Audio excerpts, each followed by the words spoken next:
the sun, he casts no shadow. It didn't get one good review, I don't think. We were kind of, I think we were kind of waiting for that, because most people, our record company included, were expecting definitely maybe part 2. And they weren't expecting Wonderwall and Don't Look Back in Anger and Cast No Shadow and that kind of thing. So, yeah, I was expecting it to be not well received.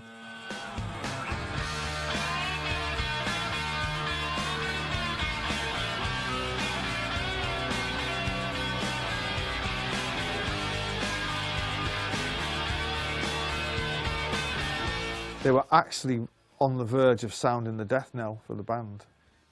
I mean, it goes to prove that, really, journalists, they know fuck all. They had to second guess everything after Morning Glory because they got it so wrong. That's why when BA Now came out, which isn't a great album, it got 10 out of 10 everywhere. They didn't get one bad review because they didn't want to be made to look like dicks again. And they were.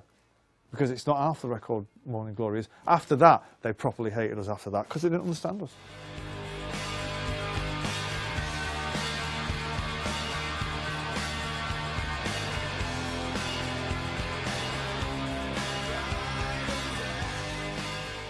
I do remember that line, they sound that we were fucking knackered. Again, they were probably waiting for Supersonic and Bring It On Down Part 2. But again, they know fuck all. In the end, the people decide. Those records you're talking about, they're in the top 5 albums of all time. You know, put them there, the people, not fucking journalists. And the people that made those records, they don't make them for journalists. They make them for the people, and the people decide what's hot, and the people decide what is not, and that's it, the end.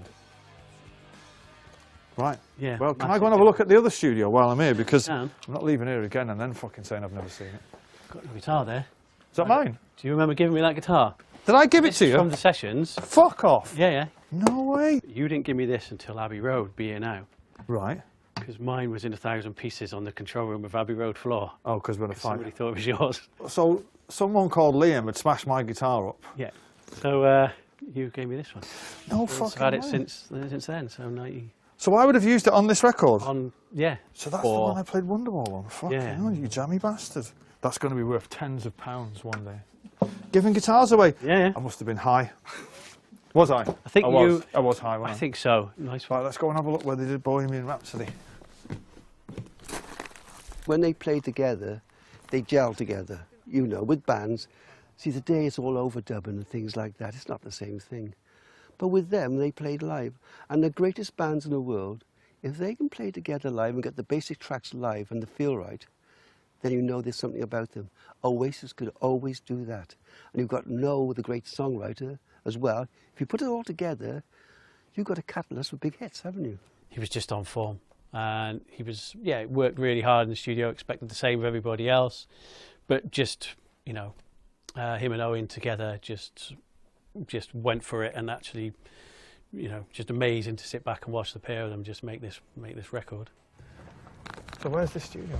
The studio's over here. I've never been in here. Why did I never come in here? No way. So this is it. Why didn't we come in here? I feel a bit short-changed now, actually. Oh, look at this. It's fucking massive. Massive. Fucking hell, imagine the record we could have made. So this is where they did Bohemian Rhapsody. Yeah. I like the look of this desk. Yeah, it's great, isn't it? Right, it sounds good. Yeah.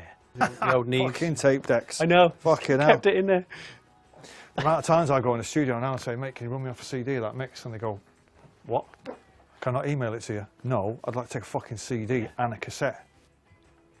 Great, love the vibe. Good looking studio. Yeah, I love the vibe, yeah. Yeah, this was the machine you used. So this was, because this used to be in the other studio. Right. That was in here. So that was the tape machine that we had. So that album was all done on tape? Yeah, it must have been, I guess. Yeah. Wonder where those tapes are. Fucking, I love the 90s. What a fucking decade. Well, why did it have to change? I don't know. Why did we have to get fucking old? Bastards. Well, the live music scene really did fucking take off. As Oasis got more popular live. I mean, we were an indie band on an indie label, playing stadiums. It was fucking unheard of.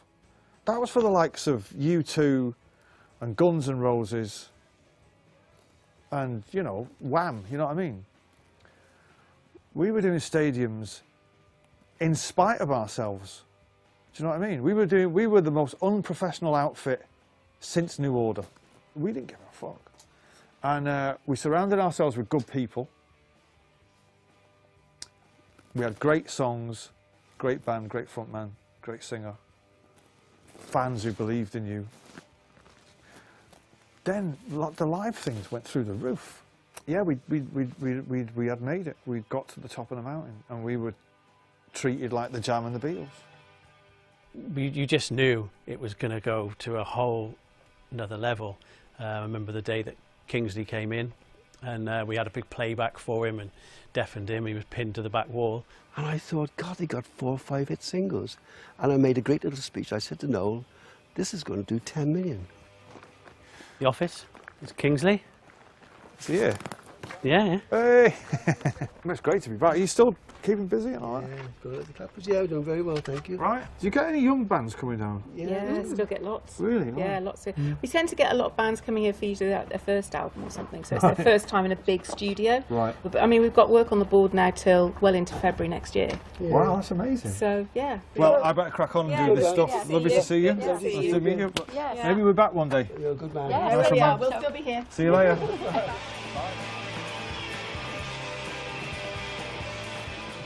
Yeah, the history and the bands that had come through and that whole 90s thing that was happening here as well. And for them to come and then make a record here, like a step into the big studio like this place, and you're out of the way and you can just get on and do what you're here to do, which is make a great record, hopefully, which they did.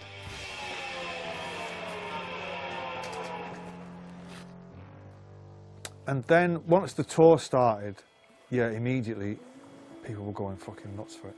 And then as the singles came out, you know, there was that moment where not many bands get it. We were #1 in the singles charts and #1 in the albums charts consecutively for weeks.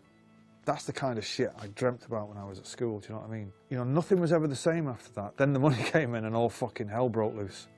It was like, woohoo! It's gonna get me a monkey.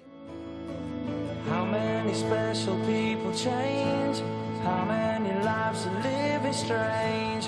Where were you while we were getting high? The first time I ever came in here was when the Roses were recording the second coming. And the other thing I remember about this room is the day Blackburn won the league, and it was Blackburn and United went to the last day.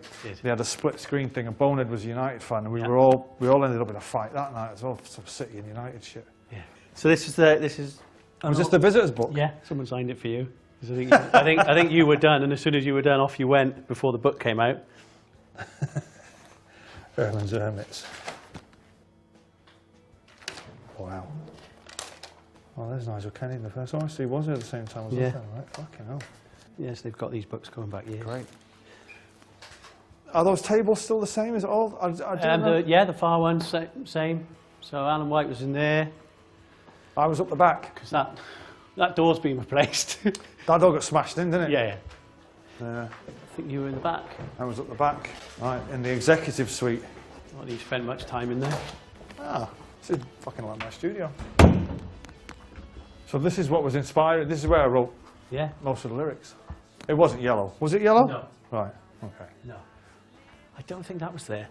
I don't think there was a patio bit out there. I don't really remember any of the back. Probably the curtains were probably closed. No, well, like we were saying, I didn't really spend much time looking around. It was writing, recording, getting pissed, leaving.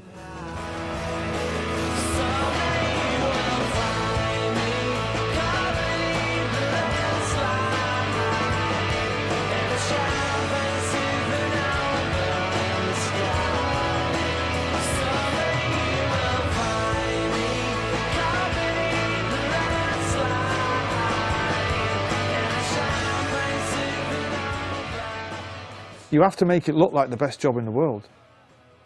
We were not we're not snobs. We were not the kind of people who thought, you know, we have to take this seriously now. This is a business. You know, all that came fucking later on. At the time, no, we were fucking smashing the arse out of it, day and night. It was great. It really was. Never used to get hangovers. I mean, the 90s was an iconic moment in British music, and that just defines that whole era and any record that was made in that period, and always will be. You know, it'd just be looked upon as a great moment in British music and one of the greatest albums of all time. You know, recording it, nobody realised that that was our moment. I thought our moment was the one after. That's what I thought. So I started to overthink it on Be Here Now. But it came before that. And actually I was on the train listening to it today thinking, wow, actually that was my second attempt at writing an album.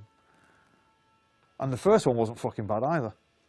You know, it's been 25 years now, and we'll still be sat here in another 25 years, you know. So I was like, actually,